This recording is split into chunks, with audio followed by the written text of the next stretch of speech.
बिस्मिल्लाहिर्रहमानिर्रहीम। अस्सलाम वालेकुम नाज़रीन। IMF का 3 रुकनी वफ़द पाकिस्तान के 6 शोबों में करप्शन की कहानी को बेनकाब करने के लिए पहुंच चुका है पाकिस्तान। इसका अहवाल बताएंगे और साथ ये बताएंगे कि जुडिशल कमीशन का इजलास हो रहा है, लेकिन उस इजलास से पहले वकला ने अदालतों के दरवाजे कर दिए हैं बंद। क्या जुडिशल कमीशन का इजलास वकला के एहतजाज की नज़र हो जाएगा?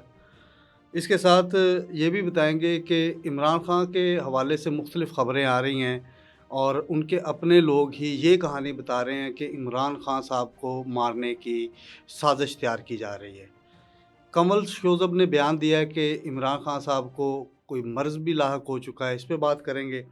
और साथ ये है कि पीपल्स पार्टी को पाकिस्तानी वफाक के अंदर हुकूमत और इसके अलावा पंजाब के अंदर उनकी एंट्री होने जा रही है और नवाज़ शरीफ साहब को उनके अपने एमएनए वो शिकायतें लगा रहे हैं शहबाज शरीफ साहब के ख़िलाफ़, तो नवाज़ शरीफ साहब ने सियासत में एंट्री कर दी है। इन मौज़ूआत पे बात करेंगे, लेकिन उससे पहले रिक्वेस्ट करेंगे कि हॉटस्पॉट हमारा डिजिटल प्लेटफॉर्म है, इसको सब्सक्राइब करें, बेल आइकॉन के बटन को दबाएं ताकि नए आने वाली वीडियोस शेयर होती रहे।